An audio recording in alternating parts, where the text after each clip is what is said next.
Persuading people to take the actions we want can be hard. Our teams and clients are bombarded with thousands of messages every single day. But there is a way for you to get above the noise. Stories. This is the Stories of Traction podcast, and I'm your host, Matt Zaun. Join my guests and me as we unpack the power of storytelling. We'll talk about topics like leadership, sales, and marketing, all through the lens of strategic storytelling. Enjoy this episode. This is episode 154 because 5-4 has significant meaning to me. On May 4th, 2021, I met my friend Scott Mason for lunch, and it was over this meal that I would decide to launch this podcast into the world. In fact, I will never forget that conversation. I remember initially when Scott brought up the idea of me launching a podcast, I stiff-armed that notion. I told him I don't have time. I don't have the knowledge. I have no idea how to even do it. But as we got to talking, I warmed up to that idea. And by the end of the lunch, I made the firm decision that I was going to launch the Stories of Traction podcast into the world. 154 episodes later, I've had the opportunity to interview some of the top business leaders, authors, and strategists from around the world. It has been an incredible journey. Absolutely incredible journey. Several months ago, Scott asked me to come on his podcast, Miss Leadership in Life, where we unpacked elements of my story from going from being an absolutely horrific communicator to what I do today, which is I show leaders how to persuade with power through the art of strategic storytelling. I do that through workshops, coaching, consulting, all over the United States, and he's able to unpack elements of my journey and my story. So I'm so excited for you to hear this conversation. Let's dive in. Feels good to be back here at the Myth Slayer Cafe, and with me in the house having some coffee and getting ready for some fun is the one and only Matt Zaun. Matt, tell us a little bit about yourself. So Scott, thanks so much for having me. I really appreciate it. This has been a long time coming. We've known each other for many years, so it's awesome to have this conversation with you. So a little bit about myself. I think it is quite hysterical that we're talking today. And the reason is because several years ago, you would have said I was the worst communicator you've ever heard in your entire life. And all of your audience members would probably come to the same conclusion. I was absolutely abhorrent when it came to connecting with people and communicating. So it's hysterical to me that today that's what I do for a living. I travel all over the United States, teaching leaders how to persuade with power through the art of strategic storytelling. So this show's principal theme is Greek myth as an allegory and as a lens through which to view leadership and life. Now, myth, as you and I both know, is in common usage sort of synonymous with a lie. And so, knowing you for years like I have, I've got to say, I feel like when you tell me that you were once a bad communicator, hearing you talk, having seen you in action, knowing the speaking schedule that you have around the United States, I kind of feel like I'm being told a myth.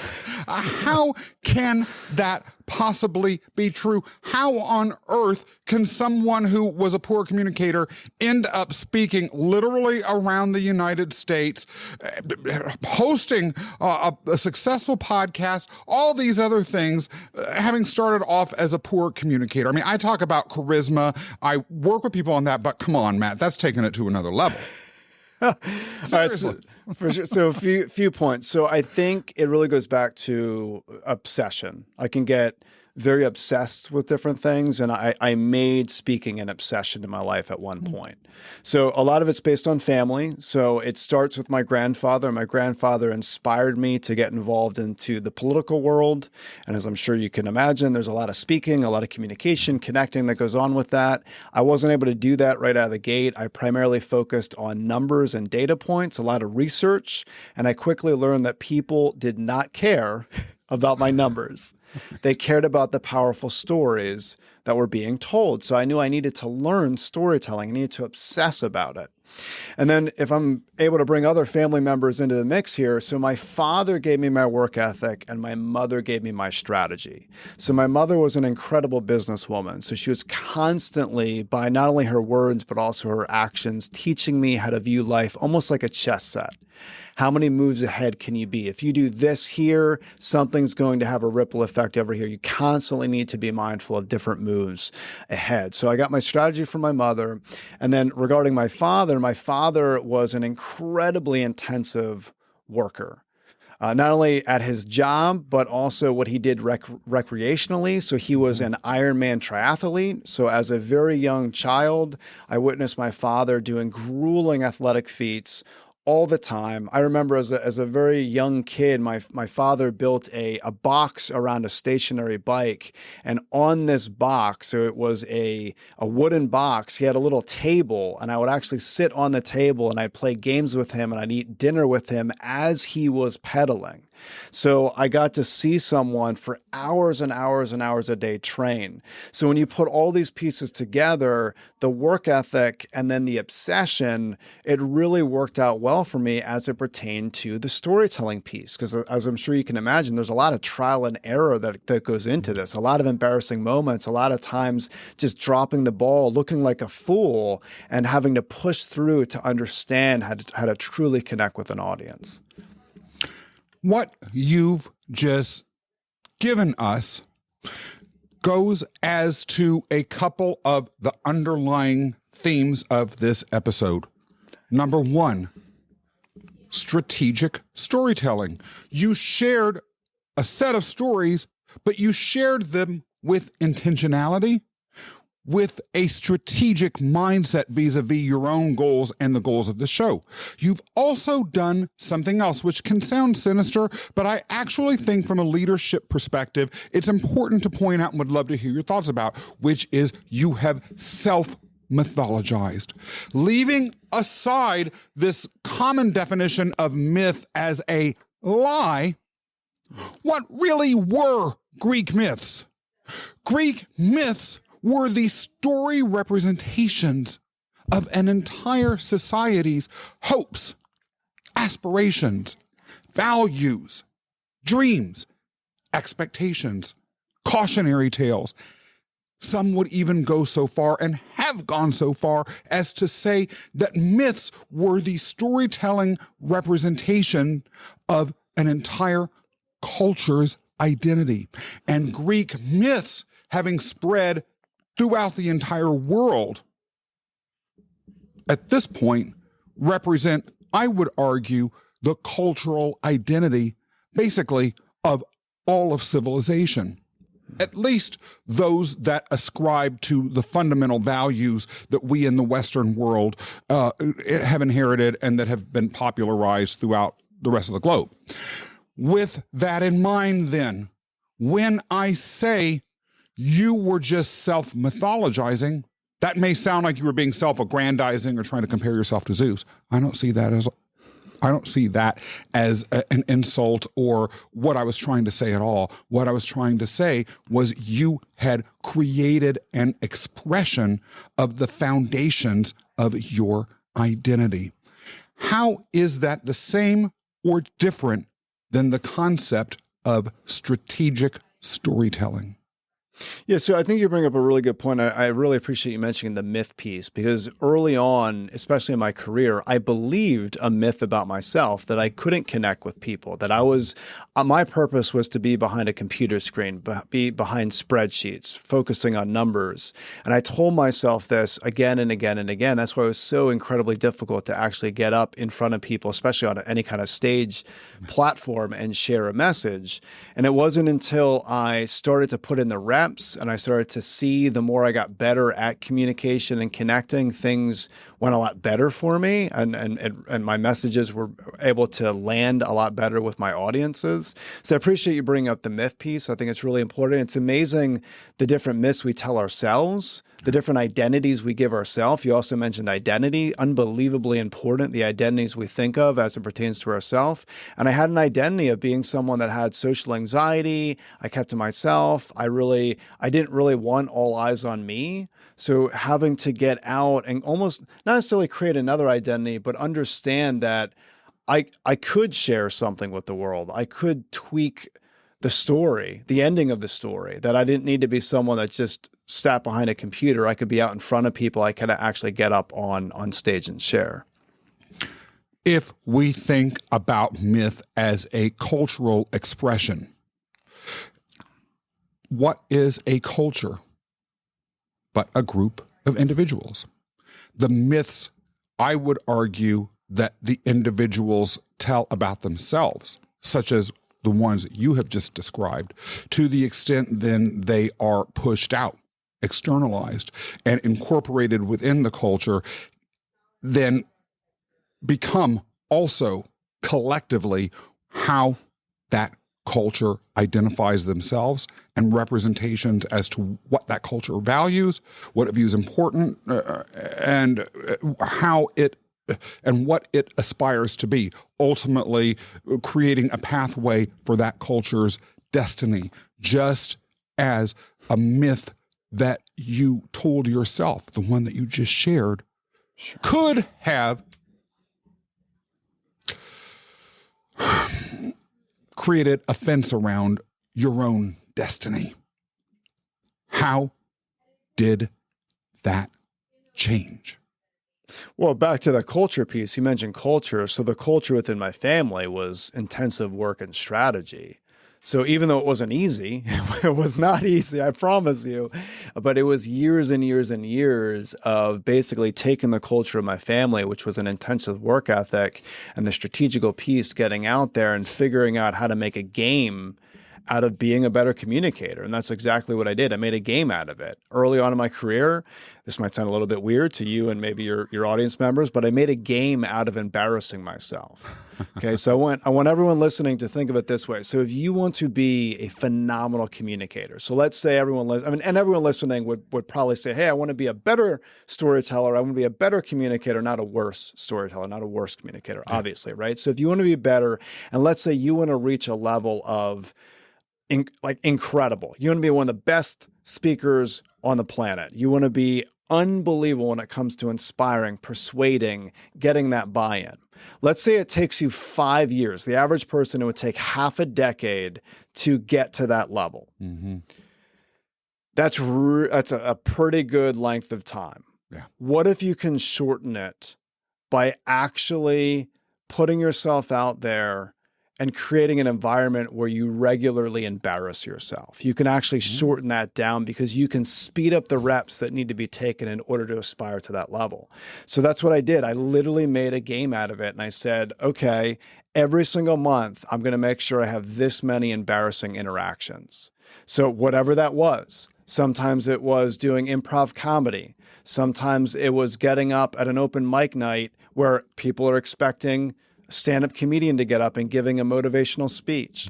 Sometimes it's taking your shoes off in a mall and just walking around barefoot, right? So all these different things, trying to force yourself to get out there and become incredibly uncomfortable and embarrassed, and that radically speeds the time up. And then once you can do that, other elements of communication become a cakewalk. It becomes so easy, right? Because if you're able to do this, then when you're in an environment where you're in a boardroom or you need to present to your team, it becomes substantially easier. The famous singer Cher once said, "Someone has to be ridiculous. Why not me?" And when I heard that remark the very first time, I was like, That is pure genius. And I kind of adopted it as a mantra, not as intentionally as you did, but one of the superpowers I have found just as a presence in the world is completely detaching from embarrassment, or at least detaching emotionally from it. Now, if I do something embarrassing and it's something that I don't want to repeat again, humiliation that I didn't voluntarily set myself up for, I can, while emotionally detaching from it, still examine it rationally and say, this is how I want to change in the future. But even with that said, the ability to detach from emotions and to embrace things like embarrassment, or at a minimum, not caring, I've found to actually be an Olympian superpower. If you are someone that is stepping into a leadership position or trying to elevate as a leader, though, how do you integrate that into your leadership outside of just learning to be a better presenter? Because there may be situations in which you're setting yourself up for embarrassment.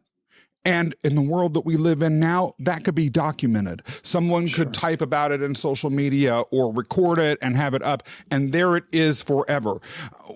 How would you recommend that someone sort of in a leadership position thread that needle? Or do you see it as a needle at all?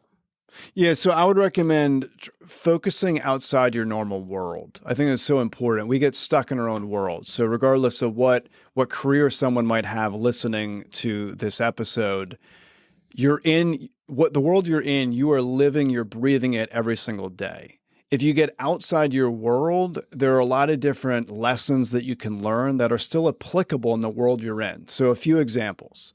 So for me personally, I'm in the political world when I start to make this shift. So obviously, I don't want to be out there doing stuff in politics to embarrass myself. It's just not me getting up at town hall meetings and making a mockery of what's happening, right? So the world that I pulled from was the improv comedy world.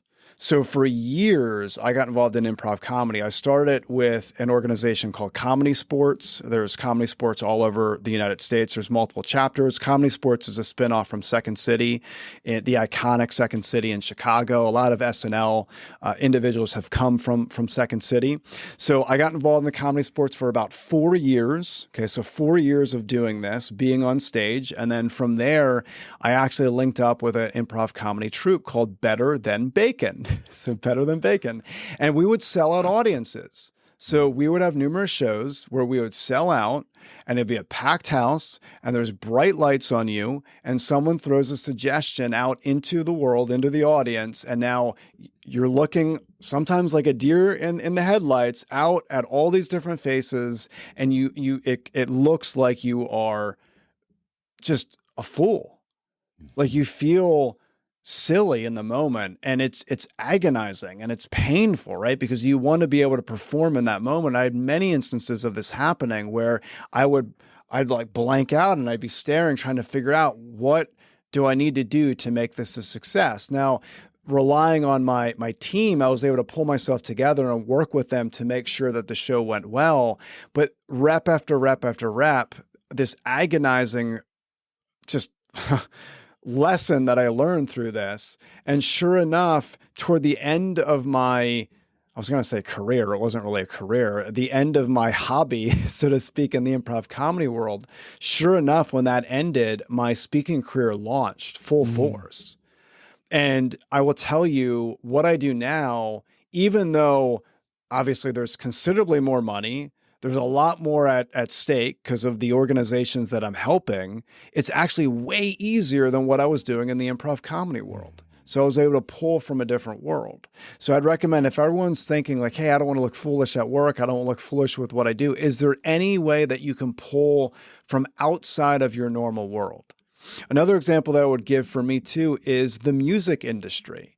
So as I was learning about business, I was exclusively focused on business books and trying to figure things out and all these different things. And it wasn't until from another world outside of business where I truly understood different elements of how to build a tribe around me. And I turned to the music world, basically the evolution of the music industry, especially as it pertains to the United States. There's a ton that we can learn from that. There's a ton of frameworks that they use in songwriting. There's a ton of stage dynamic aspects that we can learn from. So you had mentioned Cher. So think of other musicians that utilize the stage in a big, big way. I mean, the three that come to my mind are Freddie Mercury, Beyonce, and Taylor Swift. They are well, I guess Freddie Mercury was a master, but masters at utilizing the stage. Their stage dynamics are off the chart, right? When they're singing a certain verse in a song and they look up a certain way and the crowd goes wild. That's all intentional. All the movements, all the cadence, just the tone, everything is staged and it's very intentional, but I had to pull from another world in order to get there. It reminds me of a conversation I had with a longtime friend of mine who was the business manager for a truly legendary female singer, like Rock and Roll Hall of Fame female singer. And a lot of times people that followed her music would question her commercial decisions or her artistic decisions or say this or that about what she was doing, what her presentation style was, what was going on stage with her or her music videos, all this sort of stuff. And he would always be sure to step back and say, "You're thinking about her wrong. She was the CEO of a corporation. That corporation happened to have the same name that she used on the stage and that everyone knows her by. But make no mistake, this is a massive corporation of a global scale, because when you think about it, this person was performing globally for decades. And she had people that she worked with on every continent. And this is, from a decision-making perspective and from a performance perspective, from everything perspective, everything that she's doing ultimately was driving her business. However, she had started out as an artist. She kind of did the reverse of what you described. She went from the artistic world out into the business world once she was able to hit a certain level of success to become this global enterprise. And later, from what I understand, this artist went into things like real estate development and all sorts of other business ventures that left her extraordinarily wealthy upon her death, because she thought about everything that she was doing from this outside of my lane viewpoint. Now, that leads me a little bit into the next point, which is a great place to think about that from a mythical perspective. And what you're hinting at is what we're trying to do in the show, pull people out of pure business thinking into the realm of the mythic to then have additional tools for going back and thinking about their business and their leadership life. What you're hearing or what you're saying reminds me of Apollo, the god of the arts, the god of things like performance, the one who was the god of the 9 muses, and all of the other areas of thinking and of activity in the world that involved inspiration. As a storyteller, and as a storyteller who might be thinking about story strategically, what role does inspiration play in how you're presenting? If you don't have inspiration, what do you do? So, I mean, inspiration is huge, right? You want to inspire the person or people you're speaking to the actions that you want them to take. So I think it's really important to recognize in a story, you really want to heap praise on someone else. So imagine sharing a story and through someone else's lens, you're sharing that story. This is really, really important, especially for any leader listening. You cannot be the one that you're heaping the praise on. It must come from someone else. So you're heaping the praise on someone else. That person, a lot of people would identify as the hero in the story. That person needs to be inspiring, needs to be influential to the audience you're speaking to. So this is incredibly important. I really appreciate you bringing this up, Scott. One of the dangers is people inserting a hero, that character, that does not relate to the audience. That's why it's not inspiring. This is why it's so important to know your audience very well. So if you were to go in and speak at a tech conference, is the heroes of your stories, is it going to inspire, persuade, and influence the audience you're speaking to? If it doesn't, it's probably not the right hero to have in that story. You might want to change the story, bring in another story. So it's absolutely important. And it really goes back to, are we inspiring people with the main character development in that story? That being said, one common piece of advice that entrepreneurs, CEOs, or storytellers and speakers generally receive is, well, bring in the personal. Make sure that you are somehow a character in your stories.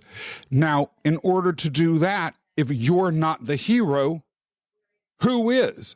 Right? At least from a mythical perspective, the hero is the one that in one way or another engages with struggle, in one way or another has to endure hardship, in one way or another learns and transforms, and then emerges on the other side ready to take action to improve the world around him or herself. So how do you reconcile the advice to not make yourself the hero with the advice people get all the time? You've got to make the story about you somehow.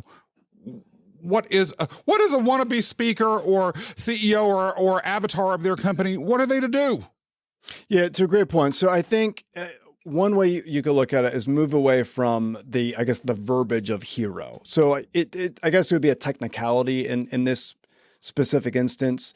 You can focus on who you're actually heaping praise on. I feel like, that it's kind of intermixed. So if you are radically heaping praise on someone else, but you're technically the hero, you are edifying someone else throughout the story. So you're not beating your chest saying, look at me, I'm awesome, you should listen to what I'm saying.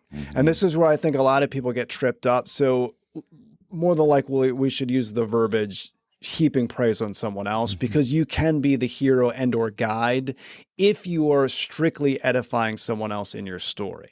So for an example, if you are sharing a story of a mistake that you made, and then a client came in and said, hey, have you ever thought about thinking of it from this perspective? I bet if you did this, it would go a lot better for you. And then you did it. In essence, you technically might be the hero, but you're heaping praise on that client. So in essence, you are making them hero-like status in the story because of your edification of them. So I think from a simplicity perspective, I'd recommend everyone listening, don't overcomplicate it. Definitely simplify the process. And if you're focusing on, am I heaping praise on someone else, then reality kicks in. And you don't necessarily need to worry about, am I the hero or the guide in this instance? Am I edifying another person or thing in the story? So let's not take away from thing. Thing can be a concept. It could be a framework. It could be a strategy that you're heaping praise on. So you're not saying, listen to me, I'm awesome, I know what I'm talking about. You could very easily say, hey, over the last decade, I learned a 3-part framework that if you do this, you're going to overcome your fear. Here's the framework. So you are positioning the framework as the entity, so to speak, that you are edifying. So I think if you look at it in those terms, it might be a little bit easier for people to digest. Let's go back to the theme of Greek myths as, I would say, for what it's worth, the ultimate form of strategic storytelling. Greek myths are full of cautionary tales. Sisyphus, he was arrogant, he teased the gods, he cheated death, and so he was punished once he died with rolling that rock up the hill forever. Or Bellerophon, who had tamed a winged horse, Pegasus, and used it to conquer monsters, but then got a little bit arrogant and decided to use that winged horse to fly up to Mount Olympus. Well, the gods weren't having that. And they struck him with a thunderbolt. He ended up landing on Earth in a bunch of brambles, got blinded, and basically was a destitute beggar for the rest of his life. To what extent are cautionary tales useful within the business or leadership storytelling strategy toolkit that someone might want to utilize who's listening to or watching this show? Oh, incredibly important. Now, one thing I would recommend if we're talking about heroes, we should also talk about villains, especially when it comes to, let's say, a business communication perspective. So back to who are we heaping praise on? Who are we edifying? That could be the hero and or guide piece, but who are we heaping the praise on?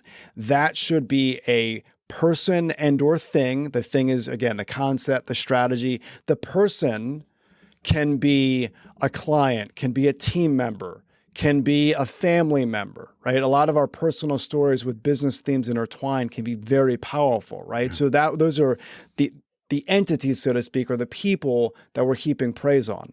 When it comes to villains, this is very, very important. So the cautionary tale, we should not be villainizing other human beings in our business communication. This is so important. And unfortunately, I see it all the time when it comes to executives.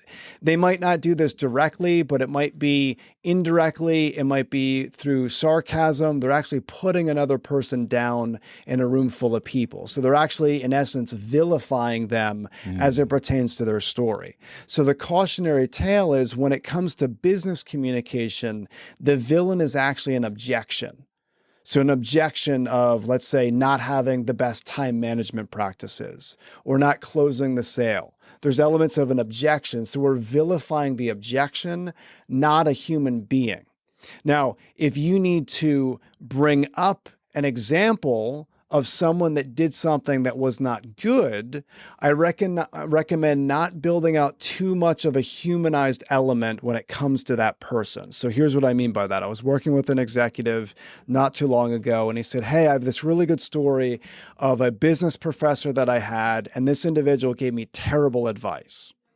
Now, the problem is, in the story, he named the person, he named what he was a professor at, named the school that he went to. So he's building up this very much human element of this person. Like you can see the person in the story. He's getting too clear when it comes to the human elements. So my recommendation is if you're going to share a story of having a business professor share a concept with you, then you go into business and recognize that that concept doesn't work in the real world. The way you would do it, you can mention that you had a professor that taught a specific concept that didn't work in the real world, but you don't want to humanize that person so much that it looks like you're actually villainizing another human being. I think that's really important for leaders to understand. What if you are villainizing a thing, not just an objection, but a thing? Let's say another business.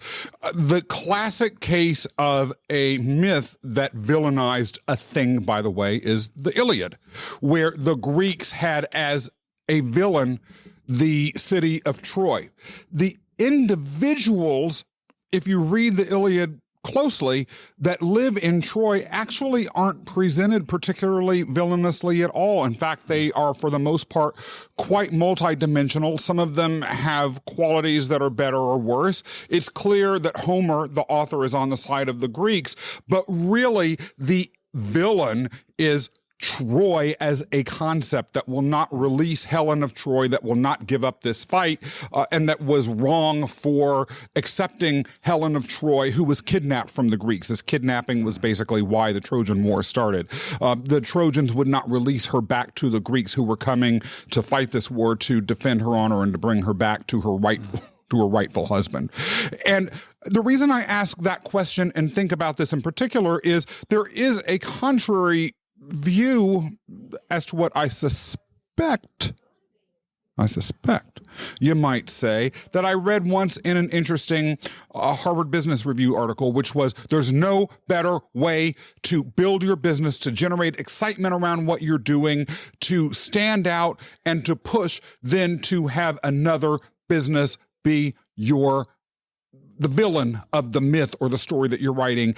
Let's say you are Mac. Actually, that's an example that comes immediately to mind. There was the Mac guy who was cool and nice and attractive and young, and the villain was the awkward, weird Microsoft person. Or you might have had an up-and-coming bookstore decide that they are going to tell a David and Goliath myth involving them and Amazon or Barnes and Noble or some behemoth like that. Do the same rules around not villainizing a human being apply when it comes to creating villains in your stories that might be bigger things? So great question. I would say from an effective perspective, how do we become the most effective at communication we possibly can as it pertains to these stories? I would recommend internally, absolutely. If there's a company and they really want to knock out a competitor where they're focusing in on this competitor and clearly they've identified them as the Goliath, so to speak, in this story. However, if someone's going to verbally blast a competitor, probably not the most endearing thing for a prospect to hear. I think one of the dangers that I personally see is a sales rep will say something very derogatory or nasty towards one of their competitors. It's not an endearing form of communication. So if there's a way that you can share something negative, but through another client, this is where the magic can happen. This is an indirect way to do this. So let's say that you get a client and they say, hey, it's been great working with you. I wish I would have reached out to you sooner. Unfortunately, I work with so-and-so and they gave me really bad advice. So that's the story you're hearing. And now you're on the phone with another prospect and they say, hey, I heard that you and so-and-so both offer the same services. What are your thoughts regarding that? Do you think that the other XYZ company, do you think that they do good?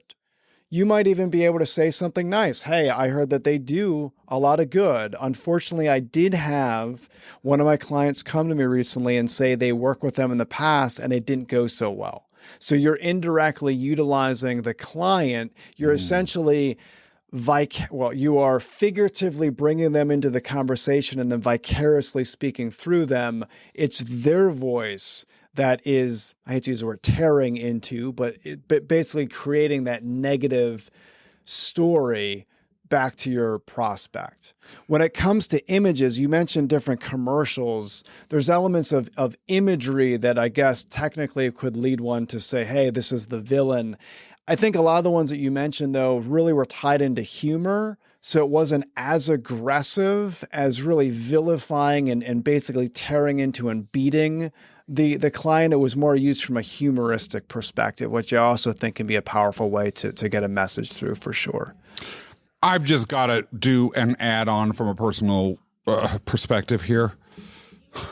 One other group of people that you generally don't want to bash are your other clients or customers. I say that because I was working with a business. I was a client of a company, referred a friend of mine to do business with them. And he came back to me after the discovery call with the salesperson from this company and was like, oh, and you know, they were bashing you. I was like, I referred business to them and they were bashing me. And it kind of didn't look good to my friend who was their prospect. Just saying. Sure.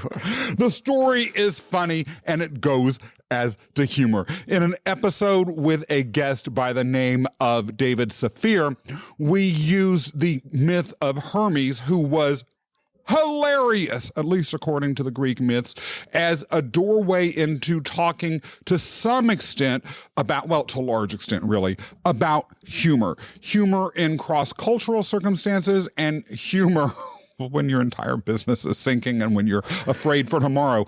But talk to us a little bit, Matt, about how you can use humor in other strategic storytelling contexts without being offensive. And we'll assume, by the way, that people know don't use things like race and gender or someone's body shape or that sort of thing as a butt of jokes. But if you didn't know that, don't. But maybe some other rules besides that.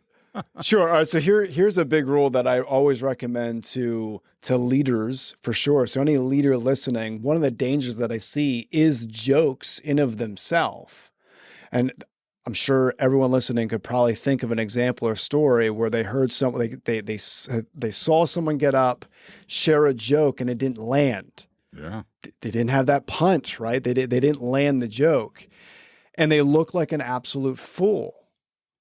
The way that you overcome this is through story. I know we're talking a lot about story, but you can really overcome it with story. So here's what I mean. If you're sharing a story that has elements of humor in it and people laugh, that's awesome. You added humor to the mix.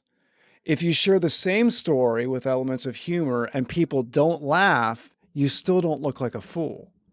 This is the genius of doing it this way. So often when I go and I speak in a city, I really like to do back-to-back talks. So I do a lot of strategic storytelling workshops, and I like to do them back-to-back-to-back. Well, I can't tell you how many times that I've gone in and I've done these workshops back-to-back. I've shared the same story with the same relatively similar group of people. I'm talking culturally now, right? Yeah. So culturally, they're the same, different groups with different people, different days. One day, the audience will burst out with laughter. They're laughing and they're having a good time. And then the very next day, there's crickets. The beauty of that is I still don't look like a fool because it's a story. So the audience listening to that story where it was crickets, they might have been pulling a motivational factor from that story. They might have been focusing in on the lessons learned from the story, not necessarily the humor. So my recommendation, my strong recommendation is if you could tell a story that exudes humor, do it. Because if it falls flat, you still are sharing the story and you don't look stupid. I was at a workshop about a year ago, specifically on using humor in public speaking circumstances. It was about nothing but that. And the speaker was delivering jokes and funny lines and had props the whole time. I thought this was corn pone. I was not laughing. I was thinking to myself, I don't know that I could do any better, so I want to qualify it, but you weren't reading this audience very well. This was like these were jokes from the 1950s. I don't understand. But that being said, people were laughing. However, the facilitator of the workshop later came up to me and said, "Scott, I noticed you didn't crack a smile a single time during that entire workshop." I felt like a total asshole. Maybe I really should have given some sympathy laughs. I don't know. I ponder over that. But if that sort of thing is happening, let's say you are him and you're realizing there's that person or those people, because I know it wasn't the only one in the audience who ain't laughing at your jokes, is there a way to recover if you really have found yourself having dug too deeply into the joke, into the Hades of failed jokes? If this is a person's career and they're going around doing humor workshops and there's people not laughing, I would recommend they take a real step back and try to figure out why that's happening. Try to figure out like, hey, what can I do to make this better? Stand-up comedians in general are really good at this. So when we think of stand-up comedy and we think of like packed audiences, so let's think of massive auditoriums of people. They don't start out that way. They typically start out, even the bigger comedians. So think of like a Jerry Seinfeld. They don't take a new show and go right to a massive audience. What they'll do is they'll start out in smaller bars. They'll literally pen to paper. They'll have someone looking, figuring out, hey, someone laughed here. They didn't laugh at this joke or this line. They laughed here. They turn their head this way and they pause. They laughed here. Then once they do that, then they bring it out to more of a regional type, not regional in a geographic perspective, but more of a larger audience. And then they keep going and going and going. And then once they have that new show, the new tour that they're doing, and they're giving it to larger audiences, it's so fine-tuned. There's so much precision that's gone into it.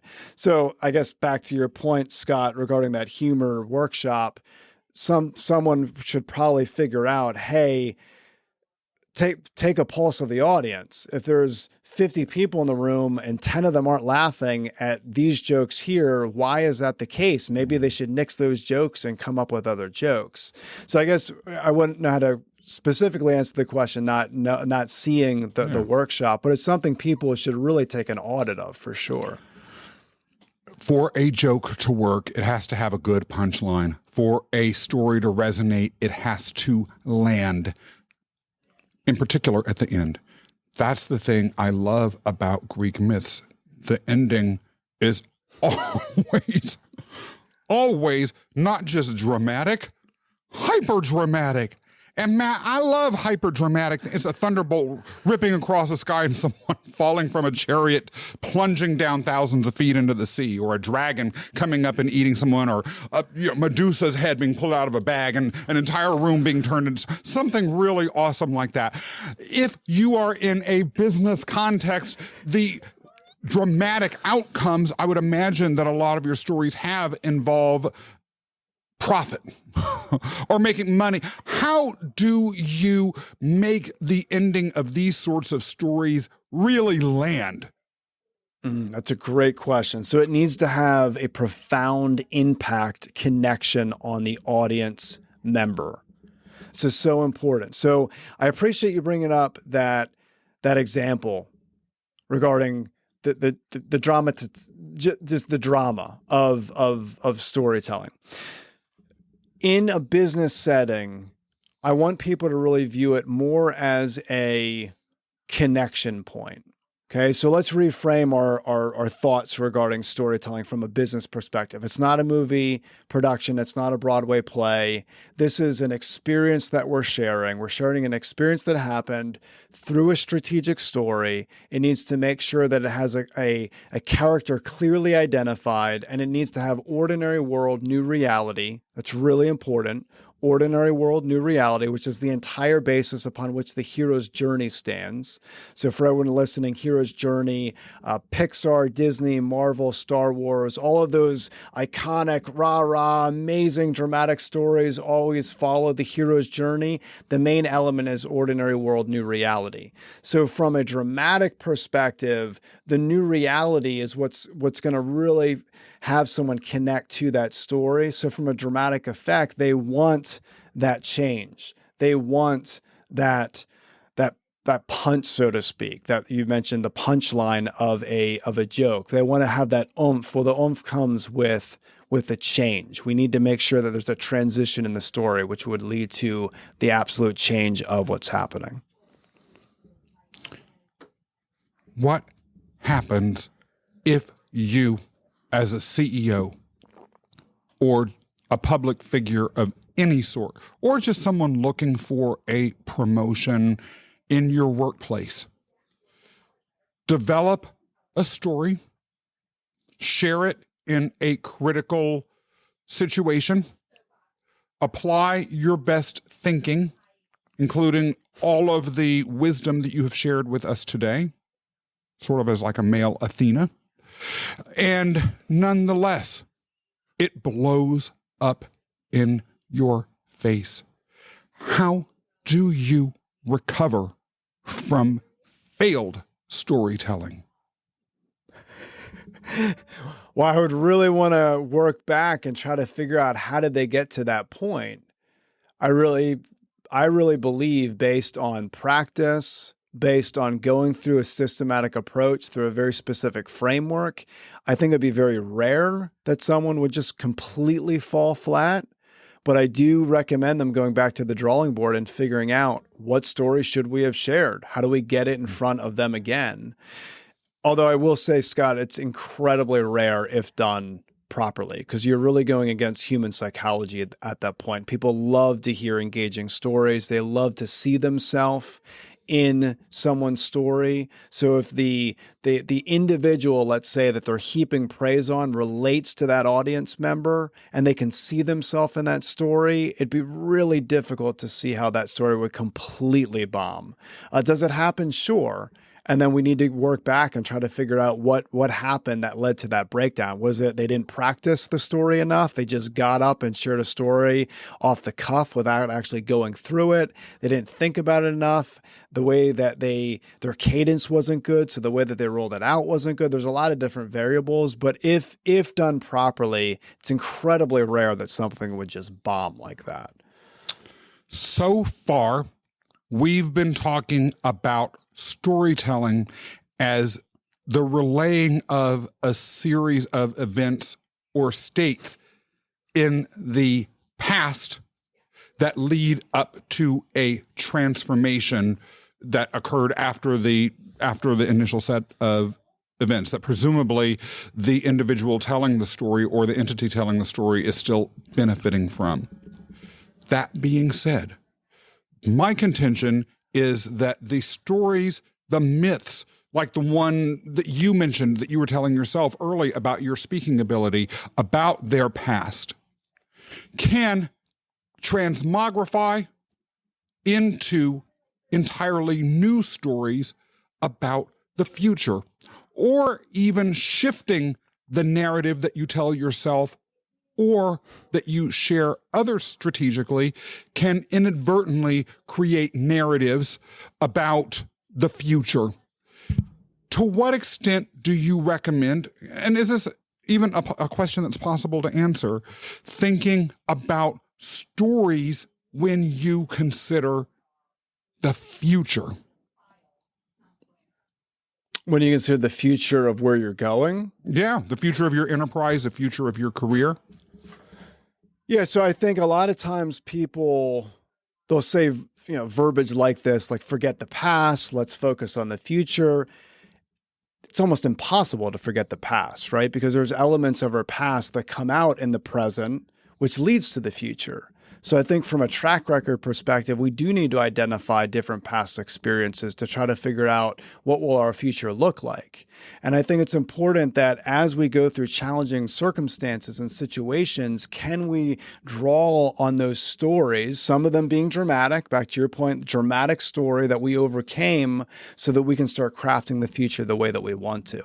But it's an interesting question because, we don't live in the future. We don't even live in the past. We live in the present. But the reason why we're living in the present we are is because of the past experiences we've had. And yet in myth and in literature across the board, a common subject of storytelling is the prophecy. Sure. Right? Like the whole book of Revelations in the Bible is a story about the future with, by the way, an ending that is mega dramatic. Sure. Right. And that's why psychics are so popular. And in Greek myth, they had like the Oracle of Delphi. You would go to her Sure. and she would garble something out, and then you would have all sorts of things that would come true based on the story that you told yourself related to her utterings. I guess what I'm asking in a different way, or maybe this is a new question, actually, I think it is a new question, which is, to what extent do you feel like things such as mission statements or vision statements actually interplay with or create stories that we are either telling ourselves as we move into the places that the missions or the visions direct us to, or create what these mission and vision statements actually look like as a lived matter? Or do you feel storytelling is kind of irrelevant there? Great question. Do not focus on mission statements and or company values, at least the words. Focus on company core stories that exemplify the mission and the values you say you have. This is so incredibly important because we paint pictures with story. So if you have a mission statement that says, we believe X, Y, and Z, that's going to mean different things to different people. If you have different core values where, let's say you have a core value of integrity, which I feel like every organization, one of their values is integrity or character. What does that mean? There's a textbook definition, obviously, but integrity to the leader could mean something different to the actual team member. This is why it's so important that we paint the picture through story. So I would highly recommend people tie specific stories to the mission that they have and the core values that they have, for sure. When clients come to me and work with me, one of the things that I ask them to do from day one is document what their values really are. Now, Many times I will get a list of personal values, and inevitably they are things that sound virtuous: work-life balance, integrity, being honest, keeping my word, delivering things on time, all that sort of stuff. But usually I don't see those statements as being of tremendous value, because values are merely reflections, or at least to me, manifestations of ethical systems. And the ethical system that you live under is actually manifested through the choices that you make. And so I ask them to keep a values journal that tells the stories, exactly as you described, about the decisions that they make. Because going back to the concept of myth, the Greek myths weren't true. Even back then, most people didn't believe that if you climbed up to Mount Olympus, you would see Zeus there. They knew that that was BS. But in the untruth was profound truth. In the story that you may tell yourself when you are writing down your values journal, you may uncover the lies about what your values are that you've been telling yourself. As myths can uncover truth, they can also, by exploring through story the truth, uncover lies. And so my final question for you today is, Matt, talk to us about the relationship between stories, ethics, values, and changing or shifting the narrative if the two aren't aligned. So almost manifesting the story, if you will, based on what you're saying. Yeah. Yeah. Or looking back and seeing how you are manifesting the story. If you're manifesting the story, if the story that you're manifesting has anything to do with what you're saying. Because sometimes it doesn't. So I think you bring up a really good point regarding, let's just look at a core value perspective.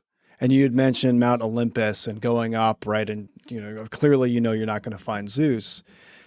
Is it possible for a leader to put down values that they themselves don't necessarily believe in? I think it happens all the time, like all the time. I think back to your point about trying to seem virtuous, I think companies, what they'll do is they'll put down these words, and do they truly believe it to the very fabric and DNA of who they are as a person? Do they actually believe it? And I think it might be something to aspire to often, which can also be good. So if we're aspiring to that level, then that's where you need to surround yourself with stories from not only yourself, because you might not be there yet, but from the team members around you. So it's almost like a vision casting perspective. So I would recommend people look at it from that perspective as well. We all want to be good people, right? We all want to be people that have integrity, but do we truly live up 100% of the time to that integrity piece if that's one of our values? Probably not. But it's something to aspire to and surround ourselves with different stories that lead us to have more integrity. So that's what I would recommend is people look at their values. In fact, this could be a really good action item for everyone listening. Pull out the values you say you have, maybe personal values and or business values, and really ask yourself how much truth is in the value that you stressed, or is it something that you're trying to aspire to? If it's something you're trying to aspire to, what other stories from your past or your team can you pull in the mix to position it as a true value that you say that you have? I love it. And I hope that those who watch or listen to this take that exercise to heart. It actually sounds really powerful. If there is a single thing that I would take away from this unbelievably rich conversation today, Matt, it is a deeper understanding of the richness, intricacies of, and risks associated with the stories that we share about ourselves and about our businesses or professional lives. Understand that storytelling, in order to genuinely be effective, to be strategic as you frame it, involves practice and thinking in multiple ways and across multiple fields. One unusual takeaway that is practical and I think anyone could do would be to take that time and effort to step completely outside of the field that you are in. Maybe examine the way storytelling plays out, or even the way business itself operates in another area altogether. Maybe read stories about those other areas to enlighten, enrich, and create new stories about your business, its past, and what it's aspiring to be. Matt, if there was a final word that you would like to add, or something that you would like to have the audience take away, or just something that you wanted to say but didn't get a chance to, what might that be? So there's two things. So one thing, Scott, when you said this, and I still need to process what you said because I think there's a lot of depth to it, is you mentioned that they truly, they knew that if they climbed Mount Olympus, they would not find Zeus. I think there's a sense of profound wisdom in that on why was the belief so deep. And I think there's something to be said about that vision casting, about us trying desperately to reach out into the future, to believe in something. So I want to unpack that and process that even deeper after our conversation for sure. What led them to that extent? Mm-hmm. And then two, I find it somewhat humorous that there's someone out there that was sharing jokes and you weren't laughing because you and I have laughed so much over the last few years.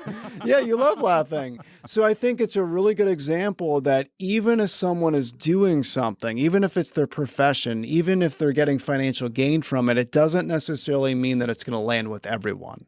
So I think that's really important to recognize. So I'm interested to learn more about that, about where the breakdown might have happened in that workshop, for sure. Well, I'll be laughing as I tell you the story. And please, by the way, when I share my jokes, Matt, even if no one's around, just laugh. Just give me that pity laugh, please. For sure. Matt, where can people find out more about you? What are you doing? Where should they go if they need to know more about strategic storytelling and everything that they can know about Matt Zaun? Just tell us, please. Awesome. Thanks so much. I appreciate the opportunity. So I do strategic storytelling workshops for companies all over the United States. You can check out all my information on storieswithtraction.com. And I've just got to say, as someone who has followed you for a long time, your website, everywhere the tentacles of your storytelling wisdom touch, the world is a better place because of it. I have learned an immeasurable amount from you, and I thank you for all that you've given. Thank you for listening to the Stories with Traction podcast. Please leave a review, since positive reviews will make it easier for others to find this conversation. Next episode will launch on Friday at 8 a.m. Eastern. Until then, remember, if you want to persuade with power and inspire those around you to action, you must share more stories.